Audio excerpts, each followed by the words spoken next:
Innal hamdalillah nahmaduhu wa nasta'inuhu wa nastaghfiruh wa na'udzu billahi min shururi anfusina wa min sayyiati a'malina. May yahdihillahu fala mudilla lahu wa may yudlil fala hadiya lahu. Asyhadu an la ilaha illallah wahdahu la syarika lahu wa asyhadu anna Muhammadan 'abduhu wa rasuluhu la nabiyya ba'dahu. Qala Allah ta'ala ya ayyuhalladzina amanu taqullaha haqqa tuqatih wa la tamutunna illa wa antum muslimun.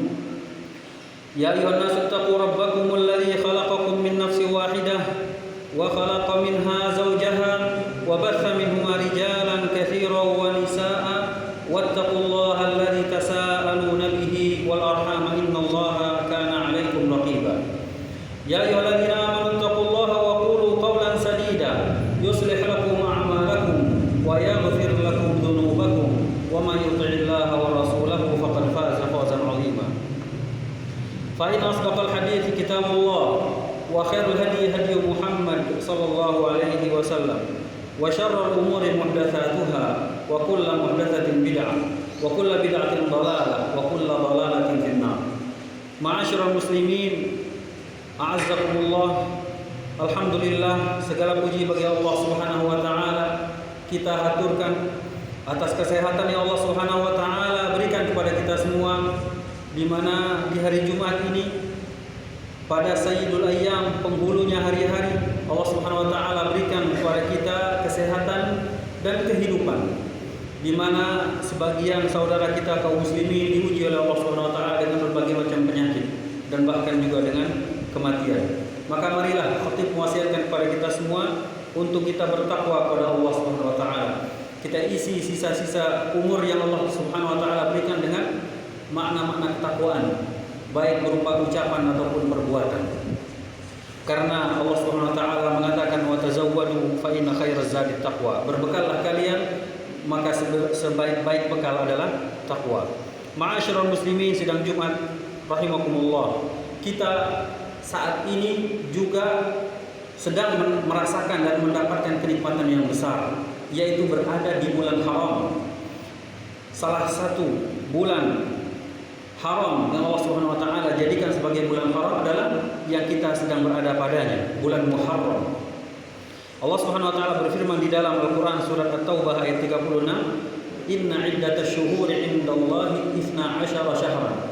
Sesungguhnya jumlah bilangan di sisi Allah adalah 12 bulan. Sesungguhnya jumlah bulan di sisi Allah Subhanahu wa taala adalah 12. Yauma khalaqas samawati wal ardh. Ketika Allah Subhanahu wa taala menciptakan langit dan bumi, Allah tetapkan jumlah bulan adalah 12. Minha arba'atun hurum. Di antara yang 12 itu adalah 4 bulan haram. Haram artinya adalah mulia. Haram artinya adalah yang haram kita berbuat dosa padanya karena kemuliaannya. Di bulan-bulan yang lain haram berbuat dosa, tetapi di bulan haram lebih ditekankan lagi dosa-dosa agar dijauhi. Zulqa'dah, Dzulhijjah, Muharram, dan ini berurutan 3 bulan, dan satu lagi bulan Rajab terpisah dari yang 3. Kita berada pada bulan Muharram tanggal 9. Maka ada satu sunnah yang Nabi SAW ajarkan kepada kita semua dan beliau juga lakukan, yaitu berpuasa ketika tanggal 10 Muharram, dan disebut atau dikenal dengan istilah Siam Ashura, puasa Ashura, dari kata Ashura artinya 10, tanggal 10 Muharram. Dan kemudian karena itu dilakukan oleh orang-orang Yahudi, mereka berpuasa di bulan Ashura tanggal 10, maka Nabi SAW sebagaimana syariat-syariat beliau yang lain menyelisihi syariat kaum Yahudi, maka beliau bertekad ketika itu untuk berpuasa di tanggal 9-nya seperti hari ini. Hari ini adalah tanggal 9 Muharram. Tetapi Allah SWT takdirkan ajal beliau datang sebelum bertemu dengan bulan Muharram tahun depannya. Maka beliau tidak sempat berpuasa. Tapi beliau sudah bertekad untuk berpuasa. Jamaah sidang Jumat rahimakumullah, kita ingin tahu apa fadilah, keutamaan daripada puasa Ashura. Nabi SAW bersabda dalam sebuah hadis yang sahih riwayat Imam Muslim, wa siyamu yaumi Asyura ahtasibu 'ala Allah an yukaffira as-sanata allati qablahu. Aku dan puasa pada hari Asyura yang di tanggal 10 Muharram, aku berharap kepada Allah, aku berdoa, dan doa Nabi SAW dikabulkan oleh Allah SWT. Aku berharap kepada Allah untuk menghapuskan dengan puasa tersebut dosa-dosa 1 tahun yang lalu. Maka ini adalah fadilah yang sangat besar pada kaum muslimin. Kita ingatkan besok insya Allah tanggal 10 Muharram jangan sampai terlewatkan. Ini kesempatan besar. Bukan wajib, tetapi sunnah muakkadah yang ditekankan sekali. Jangan sampai kita terlewatkan pada kesempatan yang istimewa ini. Insya Allah kalau masih ada usia, Allah pertemukan kita dengan hari esok berpuasa, puasa Asyura. Pahalanya akan menggugurkan dosa 1 tahun. Tentunya dijelaskan oleh para ulama, dosa yang dimaksud adalah dosa-dosa kecil. Adapun dosa-dosa besar harus ditaubati darinya satu persatu. Dosa-dosa besar banyak, membunuh misalkan, minum khamar dan zina itu dosa-dosa besar, harus ditaubati dengan niat dan syarat yang ada. Tapi dosa-dosa kecil, memandang yang haram dan seterusnya, dosa-dosa kecil itu bisa terhapus melalui puasa Asyura. Kemudian seperti yang disampaikan tadi, beliau juga bersabda terkait tanggal 9 seperti hari ini. Beliau mengatakan la in baqitu ila qabilin la asumanna tasi'. Kalau Allah takdirkan aku masih hidup tahun depan, maka aku pasti akan berpuasa tanggal 9. Dan Allah Subhanahu wa taala menakdirkan beliau tidak bertemu dengannya. Pada riwayat yang lain beliau mengucapkan kalimat insyaallah. Beliau mengatakan idza kana al-amul muqbil insyaallah sumna al-yawm at-tasi'. Kalau tahun depan datang insyaallah kita pasti akan berpuasa di tanggal 9. Maka mudah-mudahan sebagian kaum muslimin hari ini berpuasa karena sudah mengetahui tentang hal ini. Adapun yang hari ini ternyata belum berpuasa karena sudah siang hari, sudah terlewat waktu sahur, maka jangan sampai besok terlewatkan. Besok adalah inti dari puasa Asyura. Adapun hari ini berpuasa dengan menambah hari ini, pahala lebihnya adalah pahala menyelisihi orang-orang Yahudi. Itu berpahala menyelisihi orang-orang ahlul kitab. Karena mereka tidak taat pada ajaran Nabi SAW, maka Nabi pun membangun ajarannya di atas menyelisihi mereka.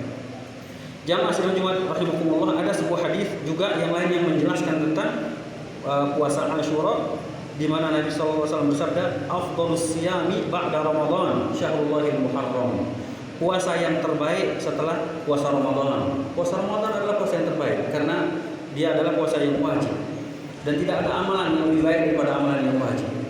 Tetapi setelahnya yang terbaik apa? Ternyata Nabi SAW mengatakan Syahrul Muharram, puasa di bulan Allah. Dan Nabi menyebutkan sebagai bulannya Allah, yaitu bulan Muharram, dan yang dimaksudkan adalah tanggal 10-nya, jadi puasa Asyura. Karena itu dulu diwajibkan atas kaum muslimin awalnya, sebelum Ramadan diwajibkan. Ketika beliau baru sampai Madinah hijrah, belum puasa wajib Ramadan, belum diwajibkan karena diwajibkan tanggal 2 Hijrah.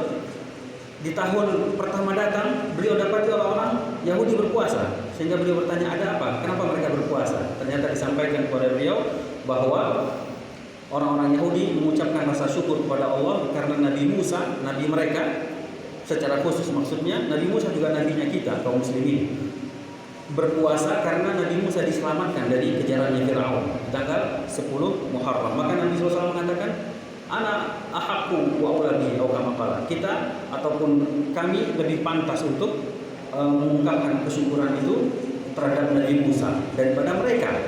Karena Nabi SAW dalam beberapa riwayat menyebutkan tentang Nabi Musa akhi Musa, saudaraku, menunjukkan kedekatan beliau SAW dengan Nabi Musa alaihi salam. Wa afdhalus salati ba'da al-fardhah salatul lail. Lanjutan hadisnya yang tadi, dan salat yang terbaik setelah salat yang wajib adalah salat malam. Sidang Jumat yang berbahagia, itu hal yang sangat penting yang perlu kita perhatikan. Jangan sampai kita terlewat. Insya Allah besok berpuasa Asyura, pahalanya istimewa, akan menghapuskan dosa 1 tahun. Ada hal penting lain yang ingin kami sampaikan terkait dengan tanggal 10 Muharram. Ada satu perbuatan yang dilakukan oleh sebagian orang yang menisbatkan diri pada Islam. Mereka mengatakan mereka adalah kaum muslimin. Mereka berbuat satu perbuatan di tanggal 10 Muharram dan dia adalah perbuatan dosa, yaitu beribadah dengan melukai diri, memukul-mukul diri dengan pedang dan atau yang lainnya dengan pisau, melukai kepalanya dan seterusnya, berdarah-darah, dengan meyakini itu adalah ibadah kepada Allah Subhanahu wa taala. Mereka lakukan itu dengan harapan mendapat pahala dari Allah Subhanahu wa taala. Perbuatan ini dilakukan oleh orang-orang yang dikenal yang populer dengan penyebutan Syiah. Dan mereka tidak terganggu dengan istilah Syiah. Maka kaum muslimin, ulama Ahlus Sunnah lebih senang menyebut mereka dengan Rafidhah. Rafidhah adalah mereka maksudnya yang dikenal dengan Syiah. Adapun mereka tidak suka disebut dengan Rafidhah. Orang-orang Rafidhah, orang-orang Syiah melakukan ritual yang ibadah berdarah-darah. Mereka melukai diri, bahkan mereka melukai anak-anaknya. Mungkin akal sehat kita akan bertanya, kenapa bisa? Apa yang menyebabkan mereka lakukan itu? Maka disebutkan bahwa sebab daripada ibadah yang mereka lakukan itu adalah karena kesedihan mereka yang terlalu besar terhadap kematiannya Husain bin Ali radhiyallahu anhu. Cucu Nabi sallallahu alaihi wasallam yang bernama Husain, anaknya Fatimah, anaknya Ali radhiyallahu anhu, itu meninggal dengan cara yang sadis, dengan cara yang sangat keji. Meninggalnya di tanggal 10 Muharram. Apa hubungannya antara kematian Husain dengan ibadah melukai diri yang mereka lakukan? Mereka mengklaim bahwa mereka merasa bersalah, mereka berdosa. Kenapa ketika Husain terbunuh dengan cara yang sangat keji mereka tidak membelanya?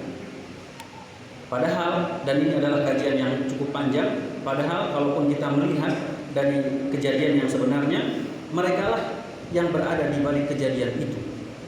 Mereka hanya berpura-pura menampakkan kesedihan, padahal yang membunuh Husain pada hakikatnya adalah dari mereka sendiri. Jamaah sidang Jumat rahimakumullah, tentunya ketika kita katakan ini adalah perbuatan dosa, perbuatan haram, jelas karena perbuatan melukai diri itu tidak diajarkan oleh Nabi SAW. Tidak ada perbuatan melukai diri lalu dianggap sebagai ibadah. Dalam sebuah hadis Nabi SAW justru melarang. Nabi SAW mengatakan, "Laisa minna man latamal hudud wa syaqqal juyub wa da'a bid'awal jahiliyah." Bukan termasuk golongan kami. Kalau Nabi mengatakan bukan termasuk golongan kami, maka golongannya siapa? Siapa yang bukan termasuk golongannya Nabi? Orang yang menampar-nampar pipinya, kemudian merobek-robek pakaiannya, saku pakaian atau pakaiannya, dan juga berteriak-teriak dengan teriak-teriakannya orang jahiliyah atau meraung-raung dan seterusnya. Itu Nabi SAW katakan sebagai bukan ajaran beliau. Beliau tidak ajarkan itu. Hadis sahih dari Imam Bukhari, Muslim. Maka bagaimana kita akan mengatakan bahwa memukul-mukul di kepala sampai berdarah-darah itu adalah ajaran Nabi SAW? Itu tidak benar. Permasalahan berikutnya, kenapa kita katakan itu adalah sebuah dosa dan bahkan haram? Karena yang kita dapati ketika kita membaca sejarah dan membaca dalil-dalil yang ada, orang-orang yang mulia, orang-orang yang hebat, yang mulia dari kalangan sahabat Nabi selain Husain radhiyallahu anhu, itu banyak yang sudah meninggal sebelumnya dan dengan cara yang keji pula. Ada beberapa di antara mereka dan bahkan dikatakan lebih mulia daripada Husain. Tapi tidak diriwayatkan, tidak dilakukan oleh para sahabat berkabung seperti itu. Bisa disebutkan di antara mereka adalah Hamzah bin Abdul Muttalib. Hamzah pamannya Nabi SAW, dia juga orang Quraisy. Nabi SAW sangat bersedih ketika Hamzah meninggal dunia. Dengan cara yang sangat keji, dibelah dadanya, diambil hatinya, dikunyah, dimakan hatinya oleh seorang wanita yang menjadi tokoh di balik terbunuhnya Hamzah. Dia dibunuh, ditombak oleh seorang budak yang bernama Wahsy. Kemudian setelah dibayar, Wahsy dibayar oleh seorang wanita ini, lalu ketika mati dibelah dadanya, dimakan hatinya. Ini kejam sekali. Tapi Nabi SAW tidak memperingatkan hari kematiannya Hamzah sebagai hari berkabung dan sebagai saat mengharapkan pahala. ini dengan ibadah melukai diri, tidak. Yang lainnya Ja'far bin Abi Thalib. Ja'far bin Abi Thalib juga ahlul bait. Ja'far bin Abi Thalib juga sepupunya Nabi sallallahu alaihi wasallam. Saudaranya Ali bin Abi Thalib, Ja'far, meninggal juga di sebuah peperangan Mu'tah, juga dengan kondisi yang tidak kalah mengerikan, terputus, tangannya terputus, kanan terputus, dipegang bendera dengan tangan kiri, terputus lagi. Terakhirnya pun beliau ditebas.